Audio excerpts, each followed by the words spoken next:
I want to start with a sound you might recognize. My phone buzzing on the kitchen counter at 9:47 at night, right when I finally sat down. Not a friendly buzz either. That sharp, urgent vibration that makes your stomach tighten before you even read the screen. The message said, "Water coming through the ceiling in Unit 2. It is bad." And I remember staring at it like it was a prank. Because earlier that same day I had dealt with a tenant screaming about a parking spot, a contractor who did not show up, and a surprise invoice that made absolutely no sense. My brain was cooked. I had nothing left. Here is the part nobody expects me to say. I regretted buying 34 rental properties, not because real estate is bad, not because rentals cannot build wealth. I regretted it because I built a pile of responsibilities that depended on my attention to survive. I thought I was stacking freedom. What I actually stacked was stress, decisions, and a never-ending list of small fires that always seemed to find me. If you are here because the title grabbed you, I am going to give you the full story. I am not going to sell you a fantasy. I am going to tell you what it really felt like, what I did wrong, what almost broke me, and the single change that turned the whole thing from regret into something I am proud of. And if you only remember one line from this entire video, make it this: doors are not the goal. A calm life is the goal. Rentals should support that, not swallow it. Why 34 sounded impressive and why it quietly became a trap. When you say 34 rental properties, people hear success. They imagine you sipping coffee while rent checks roll in like clockwork. They imagine passive income. They imagine you never worrying about money again. I used to imagine that too. The truth is, 34 is an emotional number. It feels like a milestone. It feels like proof. It feels like you did it. And for a while, I loved that feeling. I loved telling myself I was building an empire. I loved that people assumed I had everything figured out. But there is a trap hidden inside impressive numbers. They can pull your focus away from what matters. I was measuring progress by the count of properties, the count of units, the count of deals I could brag about without actually saying I wanted to brag. Meanwhile, the real measure of a rental portfolio is boring. It is cash flow after all expenses. It is stability. It is how little it disrupts your life. It is how predictable it becomes. It is whether it can operate without you being the emergency contact for everything. I was building a portfolio that looked strong on paper and felt fragile in real life. The early wins that fooled me into thinking I had it figured out in the beginning, it was easy to believe the hype because the early wins are real. Your first rental feels like a cheat code. You buy a place. Someone pays you every month. The mortgage gets covered. And you start thinking, wait, this is it? People do not do this? Then you get your second, and you get more confident. You learn the basic language, the lease terms, the repair calls, the rent collection. You feel smarter.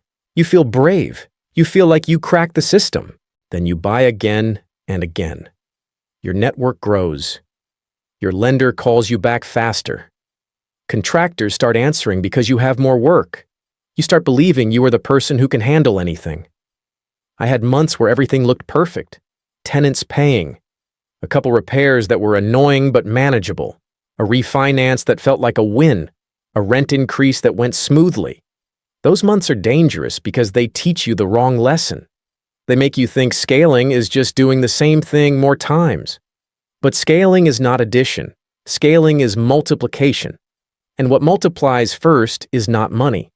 What multiplies first is complexity. The hidden cost nobody posts about attention stress and decision fatigue. Nobody makes a glamorous video about decision fatigue. Nobody posts a photo of themselves staring at a spreadsheet at midnight wondering where the cash went. Nobody brags about how they spent 3 hours calling plumbers because a tenant flushed something that had no business being flushed. The hidden cost of lots of rentals is attention. Attention is a real resource. It is limited. And when you spread it across dozens of properties, it becomes thin, like butter scraped across too much bread. Every property wants something from you. Even good properties want something. Renewals, inspections, taxes, insurance, maintenance planning, vendor coordination, tenant communication. When you have a small number of rentals, you can handle it with hustle. You can be the person who remembers everything. You can be the person who solves every problem. When you have 34, hustle stops being heroic and starts being a slow collapse. Because the more decisions you make, the worse your decisions get. You get reactive, you take shortcuts, you say yes to the wrong tenant because you want the vacancy to end, you hire the wrong contractor because you cannot handle one more quote, you postpone preventative maintenance because you are exhausted, and then you pay for it later when something fails.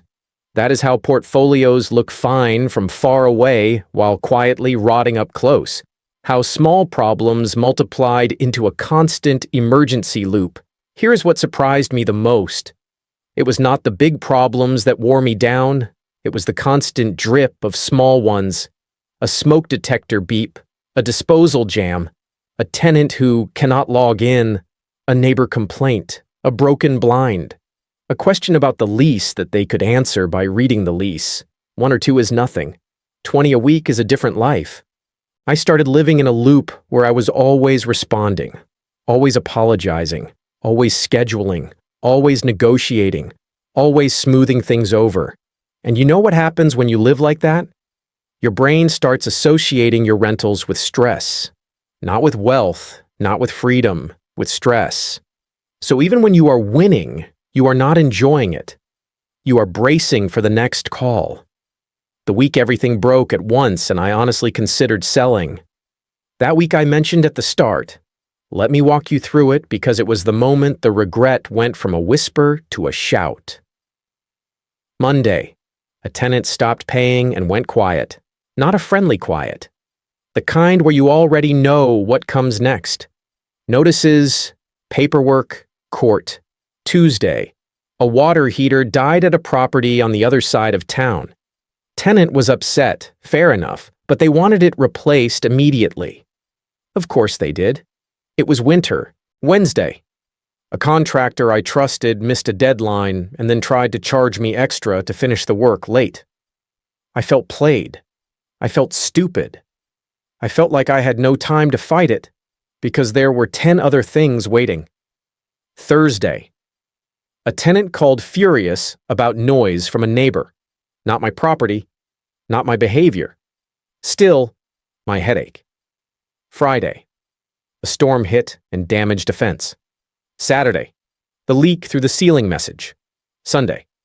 I tried to rest, but I could not. I kept thinking of what else might break next. That Sunday night, I opened my notes app and started listing properties I could sell quickly. That is how close I was. And here is the painful irony. On paper, I was doing what everyone says to do. Own rentals, build wealth, let tenants pay the mortgage, be disciplined, keep buying. Yet I felt trapped. The real reason I regretted it, I built a portfolio, not a business. This was the real issue, and once I saw it, I could not unsee it. I did not build a rental business. I built a rental collection. A collection is something you personally manage. It depends on you. It has no structure beyond your memory and your effort. A business has processes. A business has standards. A business has predictable systems that work even when you are tired, busy, or away. My rentals depended on my brain being the central computer. That meant every time something happened, it came to me. Every question, every complaint, every repair decision, every late payment. Me. That is not investing. That is being the unpaid operations manager of a chaotic company you accidentally created.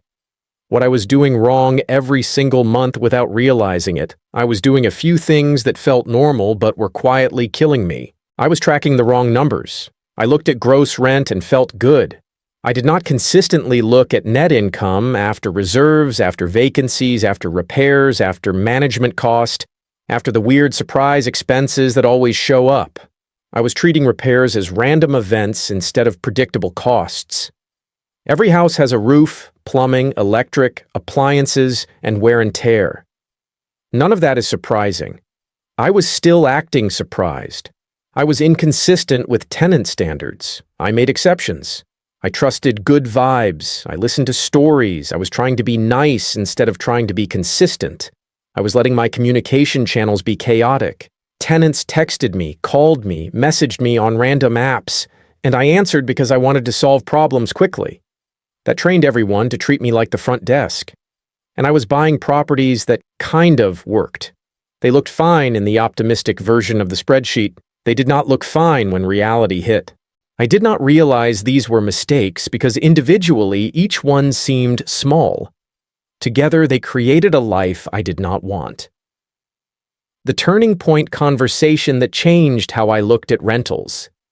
The turning point was a conversation I did not expect, not with a guru, not with a flashy investor, with someone who ran a boring, stable operation. I was venting.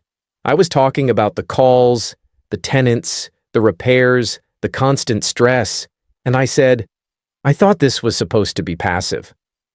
They looked at me and said, You built it like it is a hobby, not like it is a company. That sentence stung because it was true. Then they asked me something that was even more uncomfortable. If you disappeared for 2 weeks, what would happen? I wanted to say nothing. The honest answer was, everything would pile up and explode. They told me, that is why you regret it. You do not own assets. You own a job. And then they said, fix the way it runs, not the number of properties. The one change building a simple operating system for my rentals. This is the single change that made everything else possible. I built a simple operating system for my rentals, not an expensive software stack, not a complicated corporate structure. A straightforward way of running the portfolio so it did not require my constant presence. Think of it like this. If your rentals are a restaurant, you cannot just buy more tables and hope it works. You need a kitchen system. You need recipes. You need staff roles. You need standards. You need inventory management. You need a way to know if you are profitable without guessing. Rentals are the same. Once I decided to build an operating system, the regret started to loosen its grip, because suddenly there was a path. Suddenly the chaos had a solution. What operating system actually means in plain language? In plain language, it meant 5 things. It meant clear rules for buying, so I stopped adding fragile properties. It meant clear financial tracking, so I stopped lying to myself with gross numbers. It meant a consistent tenant process, so I stopped importing problems into my life. It meant a maintenance process, so issues got handled predictably. It meant a management structure, so I was not the first call for everything. That is the operating system. A set of rules and routines that turn random drama into predictable operations. My new rules for buying, budgeting, and keeping cash under control. The first thing I changed was how I bought. Before, I would get excited by a deal and then force the numbers to work. I would tell myself repairs would be manageable. I would assume rent would rise quickly. I would assume the tenant would be great. I would assume I could handle the workload. Now my rules are stricter because my piece is worth more than a deal. I buy only if the property can support the real costs.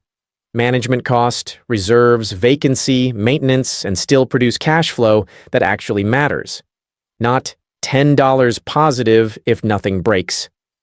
Real cash flow. I stopped being impressed by potential. Potential is a word that often means risk I am ignoring. On budgeting, I changed one thing that made a huge difference. Every property pays a monthly reserve automatically. Not when I remember, not when I feel like it. Automatically. That reserve covers the predictable big items that used to feel like disasters. Roofs do not surprise me anymore. Water heaters do not surprise me anymore. Appliance replacements do not surprise me anymore. They happen, and the money is there, because I planned for reality instead of hoping for luck. How I rebuilt tenant screening so problems stopped entering the door. Tenant screening is not about being harsh. It is about being consistent. A lot of landlord stress is self-inflicted. Not always, but often. When you accept tenants who do not meet your standards, you are signing up for late payments, constant conflict, and property damage. You are basically pre-ordering future headaches. So I standardized everything. Same criteria, same income requirements, same verification, same background check, same rental history checks, same process. And here is the key. I stopped negotiating with myself. If someone did not meet the criteria, the answer was no. Not because I am cold, because my business requires predictability, because a vacancy is cheaper than a bad tenant. Once I did that, my late payment issues dropped. My drama calls dropped. My turnover became smoother. It felt like I finally closed the door on a whole category of stress. Repairs and maintenance, how I stopped reacting and started planning maintenance, used to control my mood. If something broke, my day was ruined. I would get tense. I would feel trapped. I would scramble. I would pay too much because I needed it done now. Then I flipped it.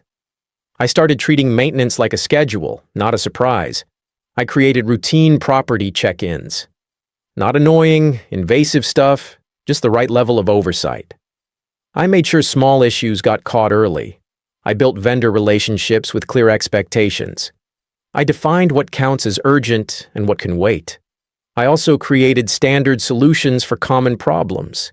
Instead of reinventing the wheel every time, I used the same fixtures, the same paint, the same hardware where possible.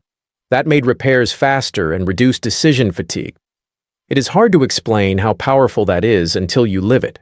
When you stop making 15 tiny choices every time a unit turns, you get your brain back. You stop feeling like everything is chaos. It becomes routine. Property management, how to hire it, structure it, and make it pay for itself.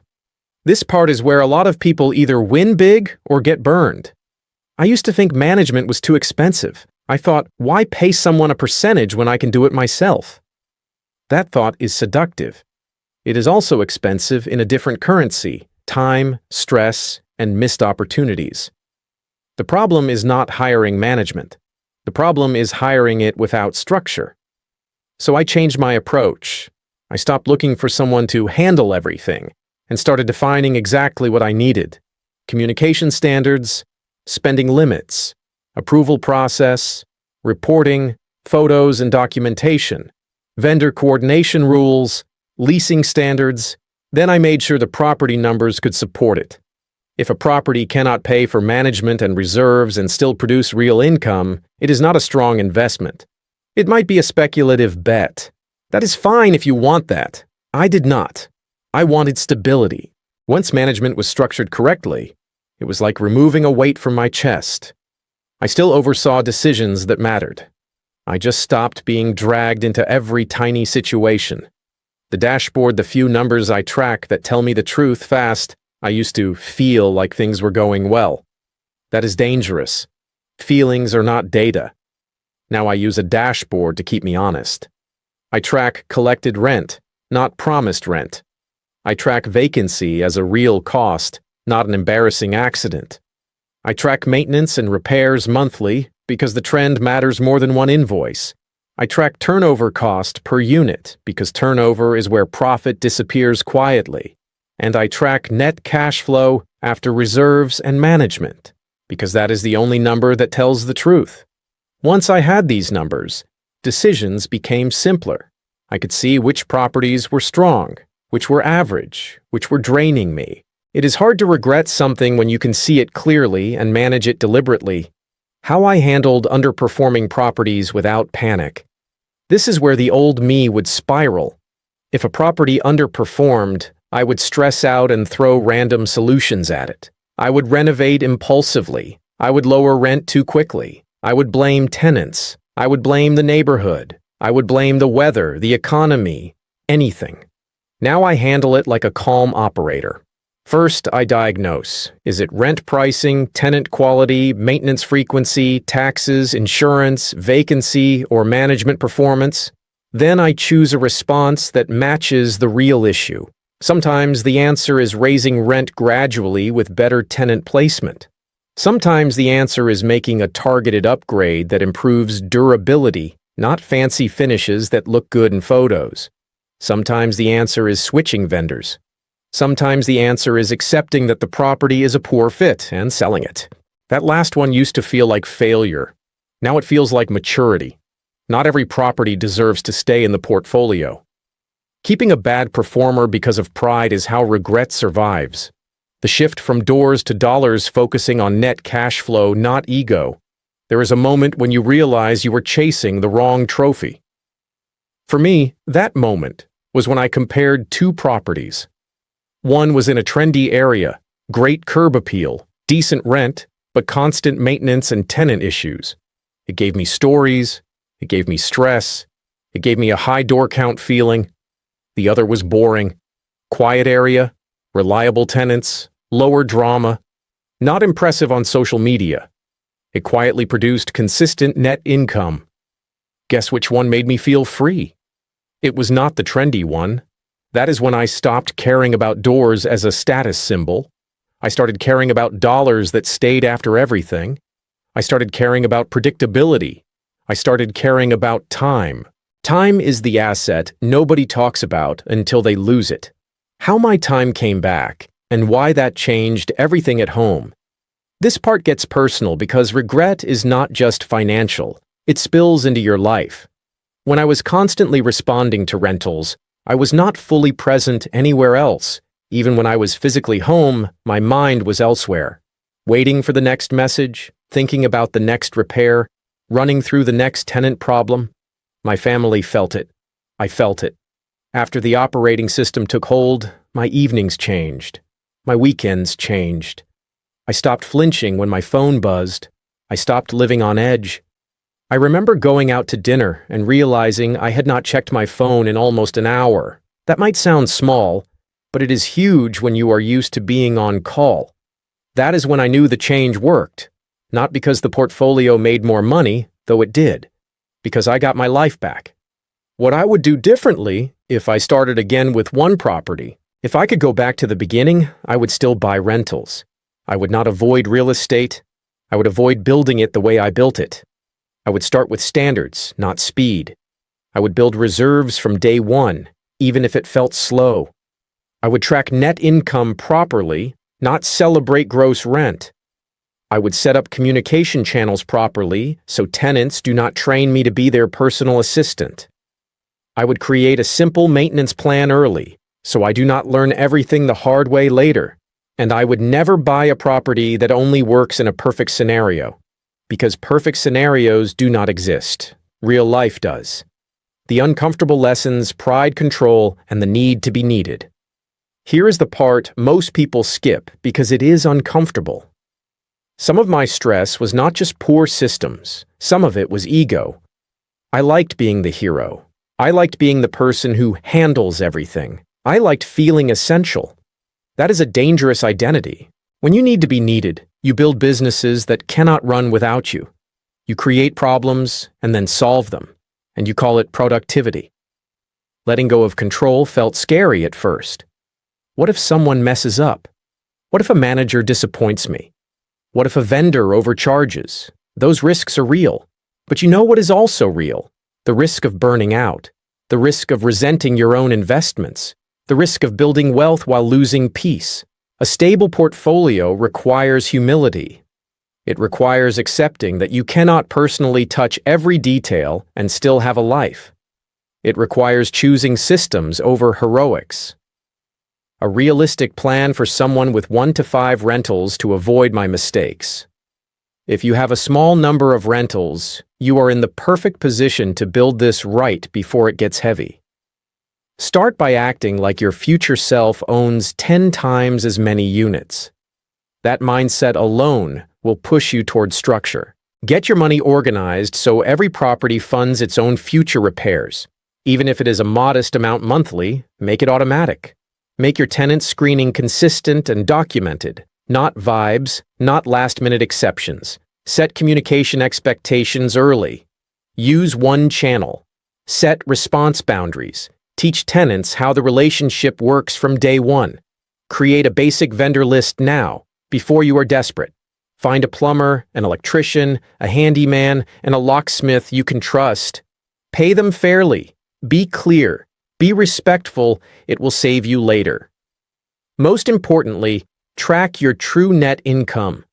If a property is barely making money, do not pretend it is great because the tenant is paying the mortgage. Build for reality, not hope. A realistic plan for someone scaling to 10, 20, or more doors. If you are scaling past 10, this becomes non-negotiable. You need documented processes, even if it is simple, even if it is a few pages, a clear way you handle leasing, maintenance requests, emergencies, inspections, rent increases, renewals, turnovers.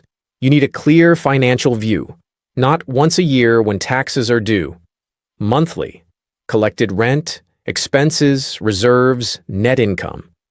You need to decide your role, owner or operator. If you insist on being the operator, that is fine, but call it what it is. It is a job. Do not tell yourself it is passive. If you want to be the owner, then build the structure, management with accountability, vendors with standards. Reporting that gives you clarity, and you need to be willing to remove weak properties. This is the hardest part, but it is also the most freeing. A few bad performers can poison your experience and make you regret the whole thing.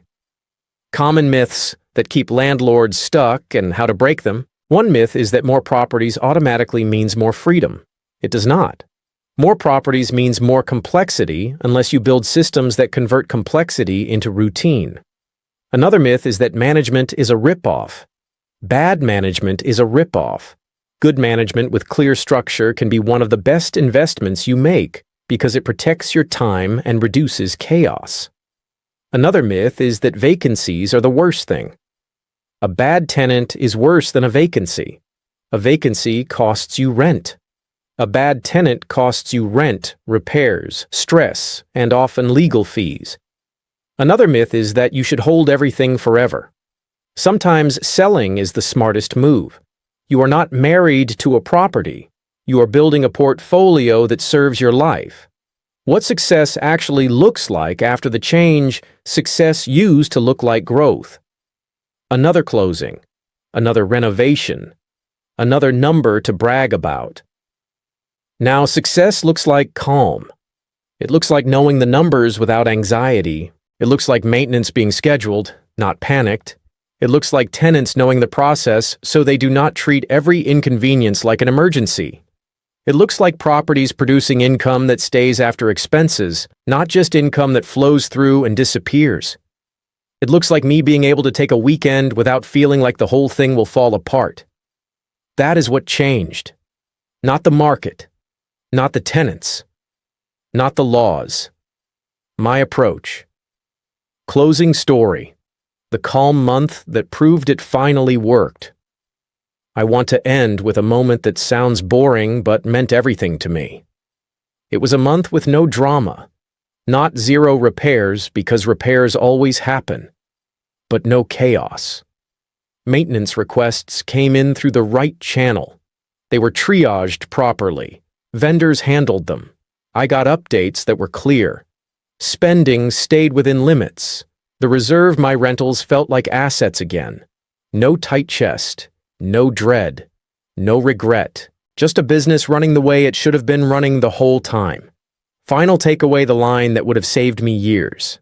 So here's the truth behind the title. I regretted buying 34 rental properties until I changed this. I stopped treating them like a collection I personally carried, and I built a simple operating system that let them run like a real business. If you are early in your journey, this message is your shortcut.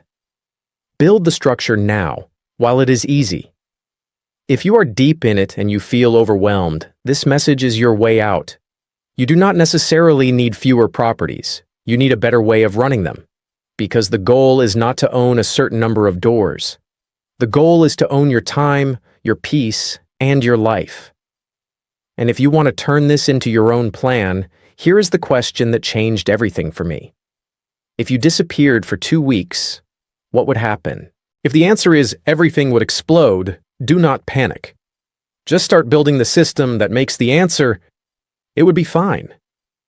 That is the change that turns regret into confidence. Accounts covered the costs without stress. Rents came in. A renewal got signed.